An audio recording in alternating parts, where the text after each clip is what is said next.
먼저 오늘 선택한 한 문장은 "사람은 1도씩 변한다"라는 거를 한번 준비해 봤고요. 이제 지금 시기가 아마 1월 말에서 아마 2월 초 중순쯤에 요 영상들을 많이 보시겠죠. 이때쯤 되면은 우리가 이제 1월 1일 나름대로 큰 꿈과 계획을 가지고 이제 시작을 했을 텐데, 한 달 정도 지난 시점에서 돌아와 봤을 때 계획에 맞춰 가지고 정말 성실하게 하나도 어긋나지 않고 잘 하신 선생님도 계시겠지만, 그러지 못해 가지고 스스로한테 자책하고 실망하고 후회하는 선생님도 분명히 계실 겁니다. 그런 선생님들한테 드리고 싶은 말씀은, 우리가 지금 준비하는 이 시험이 경쟁 시험이기 때문에 어쨌든 간에 요 경쟁률을 뚫고 남들보다 다른 성과를 내야 돼요. 그러려면은 남들과 달라야 하는데, 이 남들과 달라지려고 하는 그 방향성이 본인이 그동안 살아왔던 생활 습관이나 삶의 가치관이나 그런 거랑 정말 일맥상통하면은 크게 문제가 없겠지만은, 그 방향성이 서로 다른 선생님들도 분명히 계실 거란 말이죠. 그럼 그런 상황에서 내가 1월 1일이 됐다, 또는 강의 끊었다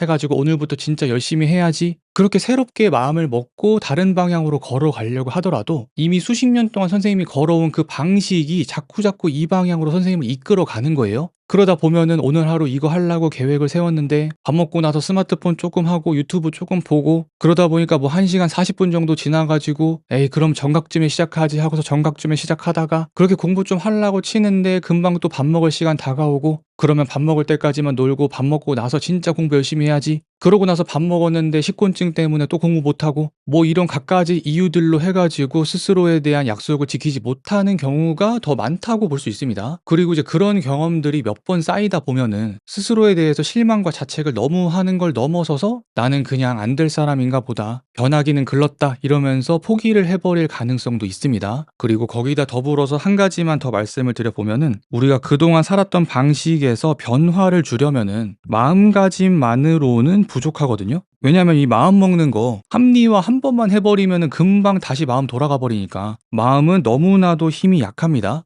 그러면은 이 부족한 힘을 가진 마음이 아니라 우리를 진짜 변화시킬 수 있는 요소가 뭘까 생각을 해보면은, 그거는 환경입니다. 환경. 그래서 요거 관련해 가지고 제 이야기를 조금 드려보면은, 저는 이렇게 말씀드리기가 조금 부끄럽긴 하지만은 스마트폰이나 유튜브나 요런 거에 한번 빠지면은 그냥 몇 시간이고 그거를 계속 보는 일종의 스마트폰 중독 증상이 조금 있습니다. 근데 저는 저의 이런 성향이나 습관이나 이런 거를 굉장히 오래전에 좀 깨달아 가지고 이걸 고치기 위해서 굉장히 다양한 방법을 많이 시도를 해봤는데, 결국에 효과를 본 거는 한 가지밖에 없었습니다. 그거는 내가 마음을 어떻게 먹고, 또는 내 스스로랑 약속을 해가지고 몇 시간만 본다, 그런 것들은 전혀 다 통하지 않았고요. 결국에 저한테 통했던 거는, 나는 스마트폰이나 유튜브나 이런 거를 이길 수 없다는 사실을 인정을 해버리고 그냥 그것들이 없는 환경에 저를 놨습니다. 그럼 이런 이야기를 들으면은, 아니 요즘같이 스마트폰 없으면 살 수가 없는 이런 세상에서 어떻게 스마트폰 없이 살 수가 있냐, 그렇게 생각을 하실 수가 있는데, 그나마 저를 이제 도와주는 게 이제 스마트워치 있죠. 요거를 이제 LTE 버전 해가지고 전화통화까지 되는 버전을 이제 산 거예요. 그리고서 스마트폰은 제가 아예 건드릴 수 없는 곳에 놔버립니다. 예를 들자면 저는 이제 차에다가 놨는데, 차에 놓게 되면은 어딘가 여행을 가거나 놀러 가거나 밥을 먹을 때나 그럴 때에만 스마트폰을 쓰는 거죠. 그리고 예를 들어서 사무실이나 집이나 그런 공간에서는 스마트폰하고 아예 격리가 돼가지고 쓰고 싶어도 쓸 수 없는 환경을 만들어 버렸습니다. 그래서 결론적으로 드리고 싶은 말씀은 뭐냐면, 만약에 여러분들이 그냥 살고 싶은 대로 살았을 때 그렇게 살아도 합격할 수 있는 선생님이면은